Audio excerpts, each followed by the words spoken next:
2 Chroniques, chapitre 1. Salomon, fils de David, s'affermit dans son règne. L'Éternel, son Dieu, fut avec lui et l'éleva à un haut degré. Salomon donna des ordres à tout Israël, aux chefs de milliers et de centaines, aux juges, aux princes de tout Israël, aux chefs des maisons paternelles.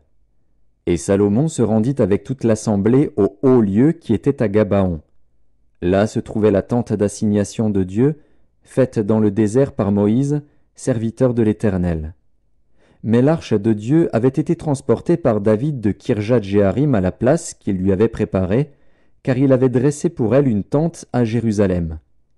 Là se trouvait aussi, devant le tabernacle de l'Éternel, l'autel d'airain qu'avait fait Betsalil, fils d'Uri, fils de Hur. Salomon et l'assemblée cherchèrent l'Éternel. Et ce fut là, sur l'autel d'airain qui était devant la tente d'assignation, que Salomon offrit à l'Éternel 1000 holocaustes.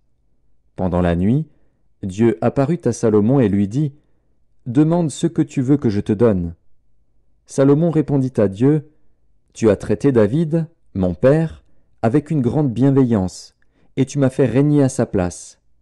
Maintenant, Éternel Dieu, que ta promesse à David, mon père, s'accomplisse, puisque tu m'as fait régner sur un peuple nombreux comme la poussière de la terre. Accorde-moi donc de la sagesse et de l'intelligence, afin que je sache me conduire à la tête de ce peuple.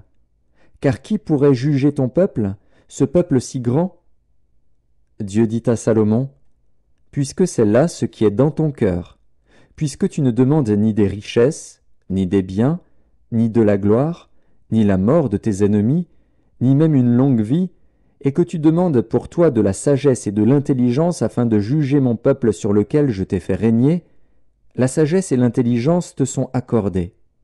Je te donnerai, en outre, des richesses, des biens et de la gloire, comme n'en a jamais eu aucun roi avant toi et comme n'en aura aucun après toi. » Salomon revint à Jérusalem, après avoir quitté le haut lieu qui était à Gabaon et la tente d'assignation, et il régna sur Israël. Salomon rassembla des chars et de la cavalerie.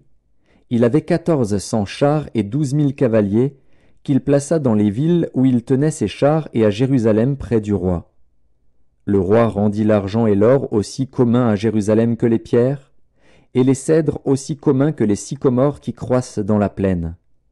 C'était de l'Égypte que Salomon tirait ses chevaux. Une caravane de marchands du roi allait les chercher par troupes à un prix fixe. On faisait monter et sortir d'Égypte un char pour 600 cycles d'argent et un cheval pour 150 cycles. Ils en amenaient de même avec eux pour tous les rois des Hétiens et pour les rois de Syrie.